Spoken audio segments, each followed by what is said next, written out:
नमस्कार.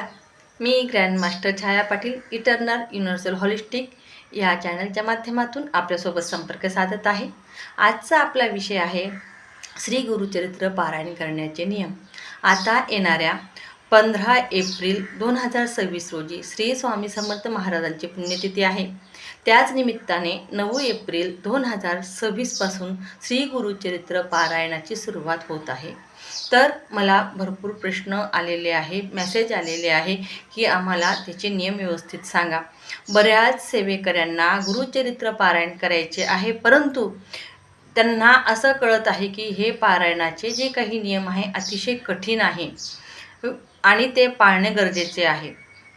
मी सर्वात पहिले हे सांगू इच्छिते की पारायणाचे नियम आहे, पण इतकेही कठीण नाही की ते आपण करू शकत नाही. हजारो लाखो लोक जर पाळू शकतात, आपणही ते नियम पाळू शकतो. हजारो लाखो लोक श्री गुरुचरित्र पारायणाला बसत आहे. 9 एप्रिलपासून पारायण चालू आहे, तर बऱ्याच केंद्रामध्ये आता बुकिंग चालू आहे आणि काही केंद्रांमध्ये बुकिंगसुद्धा बंद झालेली आहे. बसायला अक्षरशः जागा नसते. इतके लोक जर पारायण करतात, नियम पाळतात, आपण सहज करू शकतो. श्री गुरुचरित्राचे पारायण करताना एकदम साधे सोपे नियम आहे, पण ते आहे. जसे की श्री गुरुचरित्र पारायण 9 एप्रिलला चालू होणार आहे, तर आपल्याला 8 एप्रिलला संध्याकाळी 5 छोट्या छोट्या चपात्या करायच्या आहे, 4 कुत्र्यासाठी आणि 1 गाईसाठी. तर मला काल एक मेसेज आला की ताई, आमच्या एरियामध्ये गाय येत नाही. तर काही हरकत नाही, तुमच्या एरियामध्ये गाय कुत्रे मिळाले नाही तर फक्त त्यांच्या नावाने करायचे आहे आणि तुम्हाला जे प्राणी पक्षी मिळेल त्यांना ते द्यायचे आहे. परंतु त्या 5 चपात्या करून आपल्याला त्या 5 चपात्या कुत्र्याच्या 4 आणि गाईचे 1 असे आपल्याला करायचेच आहे. त्याच्यानंतर आपलं साहित्य जे आहे गुरुचरित्र पारायण, आपण ज्या केंद्रात पारायण करणार आहोत, आणि सर्वात महत्त्वाची सूचना, आपण सामुदायिक पारायणामध्येच सहभागी व्हा. सामुदायिक पारायणाचं खूप महत्त्व आहे. केंद्रामध्ये पारायण कर. तुमच्या गावात केंद्र असेल, श्री स्वामी समर्थ केंद्र, त्या केंद्रात करा. तुमच्या गावामध्ये श्री दत्त मंदिर असेल तर दत्त मंदिरात करा, किंवा तुमच्या तिथे जर कोणतंही जरी मंदिर असेल तर 5, 8, 10, 20 काहीतरी एकत्र जमून याच्या गुरुचरित्र पारायण करण्यासाठी श्री स्वामी समर्थ सेवेकरी असणं गरजेचे नाही. श्री गुरुचरित्र पारायण हे अतिशय महत्त्वाचा ग्रंथ आहे. हा 4 वेदातला 5वा वेद म्हणून मानला जातो आणि ह्या गुरुचरित्रामध्ये जीवन जगावे कसे, आपल्यासारख्या जनसामान्याचे जीवन, जे आपल्याकडून काय चुका झालेल्या असतील, जे हातून चुकीने पाप झालेले असेल, त्या पापाचं क्षय कसं करावं आणि जीवन कसं जगावं, हे गुरुचरित्र म्हणजे गुरूंचं साक्षात मार्गदर्शन आहे. हे गुरुचरित्र प्रत्येकाने करावे. अतिशय सुंदर गुरुचरित्र आहे आणि हे गुरुचरित्र करत असताना आपण आपले जीवन कसे घडवावे हे आपल्याला शिकायला मिळतं. म्हणून गुरुचरित्र सगळ्यांनी करावी, प्रत्येकाने गुरुचरित्र करावे. इतकं सुंदर गुरुचरित्र आहे. आणि एखाद्याला नाहीच जमलं तरच घरी करावे. शक्यतोवर हे पारायण सामुदायिक पद्धतीने करावा. जर तुम्ही घरी पारायण केलं तर आपलं फक्त एकच पारायण होईल, पण त्या 1-1.5 तासामध्ये जे तुम्ही एक पारायण कराल, तेच पारायण तुम्ही केंद्रामध्ये केलं किंवा सामुदायिक ठिकाणी कुठेतरी केलं, तिथे 50 लोक असतील तर तुमचे 50 पारायणं होतील. 100 लोक असतील तर तुमचे त्याच वेळेमध्ये 1-1.5 तासामध्ये तुमचे 100 गुरुचरित्र पारायण होतील. आणि हजारोनी संख्या असतील तर तुमचंसुद्धा हजारोने गुरुचरित्र पारायणाचं पुण्य तुम्हाला लाभेल. इतकं महत्त्व सामुदायिक सेवेचं आहे. तर गुरुचरित्र पारायणाचे नियम बघूया आपण. तो गुरुचरित्र पारायणाच्या आदल्या दिवशी आपण जे काय चपात्या करून गाईला आणि कुत्र्याला देणार आहोत. सकाळी आपण केंद्रासोबत जिथे तुम्ही पारायण करणार आहात त्यांच्या केंद्रामध्ये संपर्क साधा. काही ठिकाणी गुरुचरित्र पुरवले जातील, आपल्याकडे असले तर आपण स्वतः गुरुचरित्र घेऊन जावं, चौरंग घेऊन जावं. काही ठिकाणी बसण्याची सुद्धा व्यवस्था केलेली असते. आपण लवकरात लवकर, आधीच उशीर झालेला आहे, लवकरात लवकर केंद्रासोबत संपर्क साधून आपलं शीट बुक करून घ्या आणि त्या केंद्राचे ग्रंथाचं आणि सिटिंग व्यवस्था कशी आहे ते बघून घ्या. दुसरी गोष्ट, नियमाचं येतं. तर आपण ज्या वेळेला संकल्प सकाळी घेतो तेव्हापासून आपले नियम चालू होतात. तर पहिलाच नियम आहे, तो नियम म्हणजे ब्रह्मचार्याचं पालन करणं. जेही गुरुचरित्र पारायण करणार आहे त्यांना ब्रह्मचार्याचं पालन करणं हे अतिशय महत्त्वाचं आहेच. तो नियम आपल्याला पाळायचाच आहे. आणि दुसरं जे आहे, परान्न खाऊ नये. तर परान्न खाऊ नये म्हणजे याचा अर्थ असं वाटतं, काही असे प्रश्न आले आहे, अन्न म्हणजे आपण बाहेरून विकत घेतलेलं चालतं की नाही चालत. आता काही जे मुलं मुली असतील किंवा काही उद्योगधंद्यानिमित्त बाहेर राहत असतील, त्यांनी मेस लावलेली आहे, तर मग हे परान्न होतं का? नाही, हे परान्न होत नाही. आपण स्वतःचे पैसे देतो आणि काहीतरी घेऊन विकत खातो, ते परान्न होत नाही, कारण ते आपल्या पैशाचे असतं. अन्न म्हणजे दुसऱ्याच्या घरचं खाणं, तिथे पैसे न देता दुसऱ्याच्या घरचं खाणं. तर आता काल मला एक मेसेज आला की लग्नाच्या काळामध्ये माझ्या बहिणीच्या घरी लग्न आहे, तर मग मी लग्नाला जाऊन तिथे जेवण करू शकते का? कारण ती माझी बहीण आहे. तर मी तिला बोलताना एक वेळेस बोललेली होती, आपल्याला फक्त आपल्या आई-वडिलाच्याच घरचं चालतं आणि स्वतःच्या घरचं चालतं. ती म्हणे माझी बहीण ही माझीच आहे, तर ती माझ्या आईसारखी आहे. तर म्हणतात ती आईसारखी जरी असली तरी पण आई आहे, आई नाही आहे आणि ती दुसऱ्या कुळामध्ये राहते, त्याच्यामुळे तिच्या घरचं चालणं शक्य नाही. म्हणजे बहिणीच्या घरचं चालत नाही, आपल्या इतर नातेवाईकांच्या घरचं चालत नाही, फक्त आपल्या स्वतःच्या घरचं. आणि इमर्जन्सीमध्ये जर आपण माहेरी जर जावं लागलं काही कारणाने, तर बस तिथलं आपण 2 ठिकाणचं अन्नग्रहण करू शकतो. तिसरी गोष्ट, तर आपण जिथे वाईट घटना घडलेली आहे, दुःखद घटना घडलेली आहे, फॉर एक्झाम्पल कुठे डेथ झालेली आहे, तिथे आपल्याला जाणं चालत नाही, तिथे जायचं नाही. खूपच आपल्या जवळचं असेल, खूपच म्हणजे तिथे जाणं गरजेचं असेल, तर तुम्ही जाऊन रिटर्न या. आल्यानंतर डोक्यावरून अंघोळ करा, गोमूत्र टाकून अंघोळ करा. खूप गरजेचं असलं तर शक्यतोवर 99% तिथे जाण्याचं टाळायचंच. 99% अशा वाईट घटना जिथे झालेली आहे तिथे जाण्याचं 100% तुम्ही टाळा.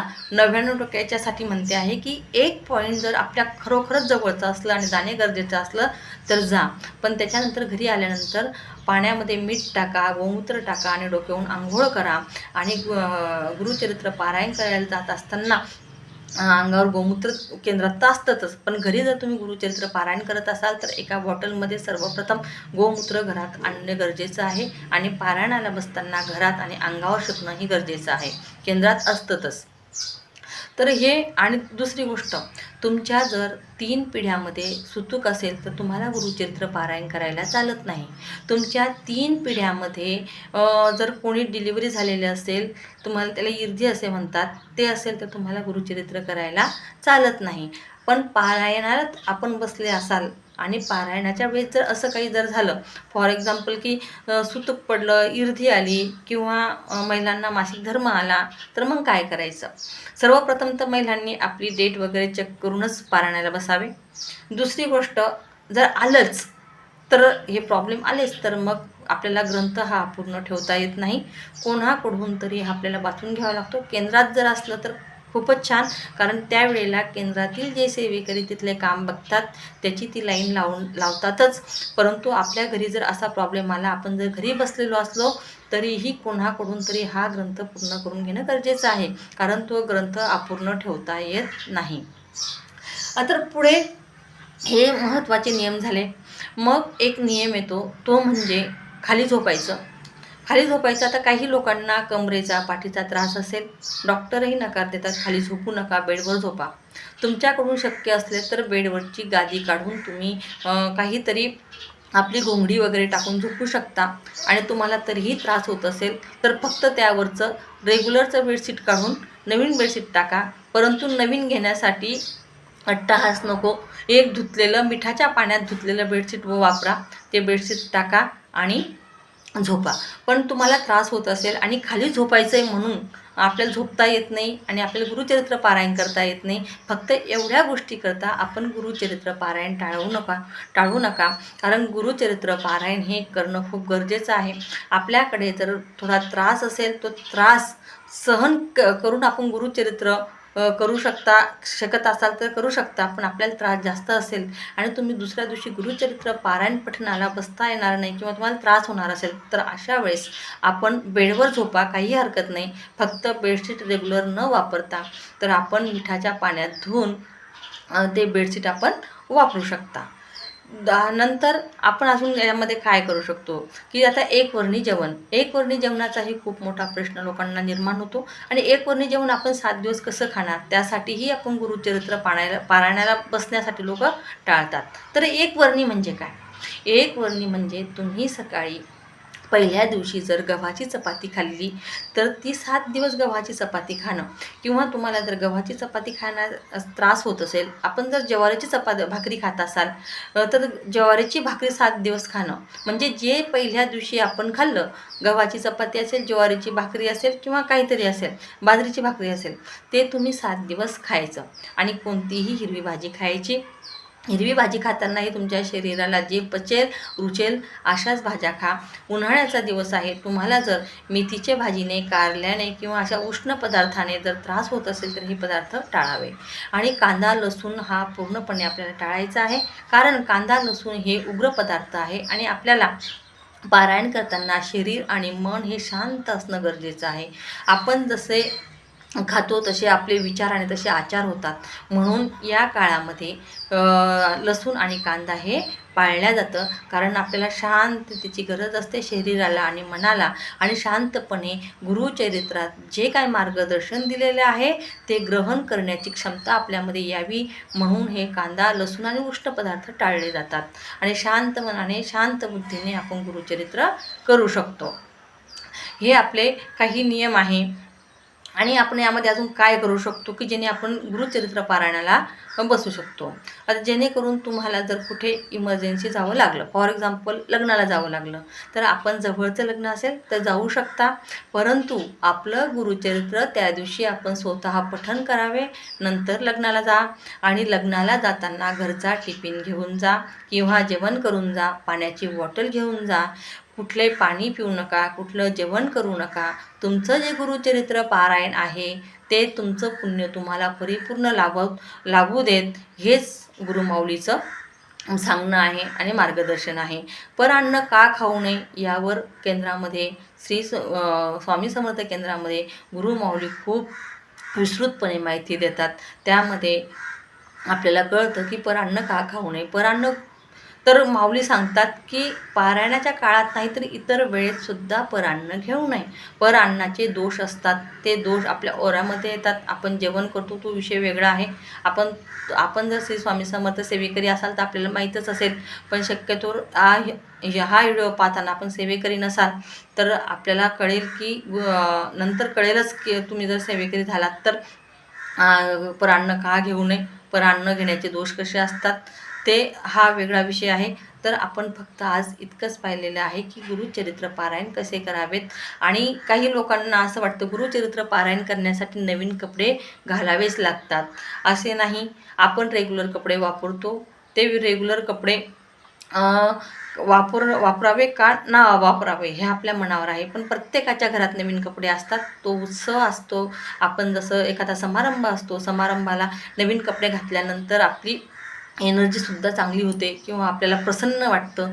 तसेच रेग्युलरपेक्षा आपण जर घरामध्ये नवीन कपडे म्हणजे विकत घ्यायचे नाही, प्रत्येकाच्या घरात नवीन कपडे असतातच, ते कपडे घालावे जेणेकरून आपले मन प्रसन्न होईल आणि प्रसन्न मनाने आपण प्रसन्न गुरुचरित्र पारायण करू, हाच त्याच्या मागचा हेतू आहे. आपण जर कोणत्या समारंभात जुने कपडे घालून गेल्यानंतर आपल्याला काय फील होतं आणि चांगले कपडे घालून गेल्यानंतर आपल्याला काय फील होतं, हा प्रश्न आपण विचारायचा आहे. आणि चांगले कपडे, चांगले विचार आणि शुद्ध विचार, शुद्ध भावनेने गुरुचरित्र पारायण करावे. काही लोक गुरुचरित्र पारायण प्रश्न सुटण्यासाठी करतात, प्रश्न 100% सुटतात.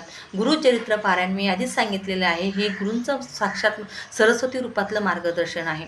त्यामध्ये जे काय तोडगे दिलेले आहे, जे काय आपल्या हातातून चुकून कळत न कळत पाप झालेलं आहे, त्या पापाचं क्षय करण्यासाठी ज्या ज्या गोष्टी तुम्ही बारकाईने वाचा आणि ते जे तोडगे आहेत त्याच्यावर जे काय प्रश्नाची उत्तर तुम्हाला मिळणार आहे ते तुम्ही करा.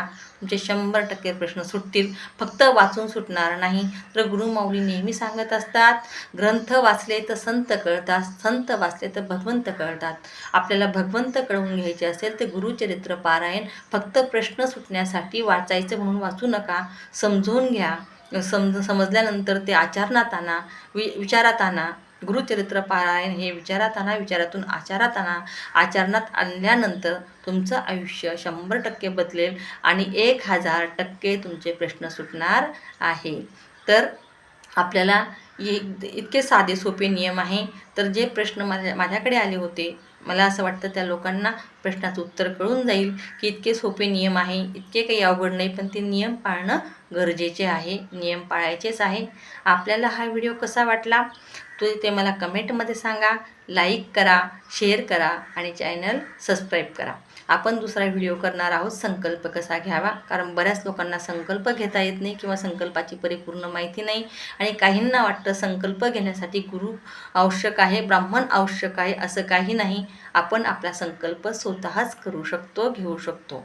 तर आपलं हे चॅनल सबस्क्राईब करा आणि व्हिडिओ कसा वाटला तो नक्की मला कमेंटमध्ये कळवा. श्री स्वामी समर्थ.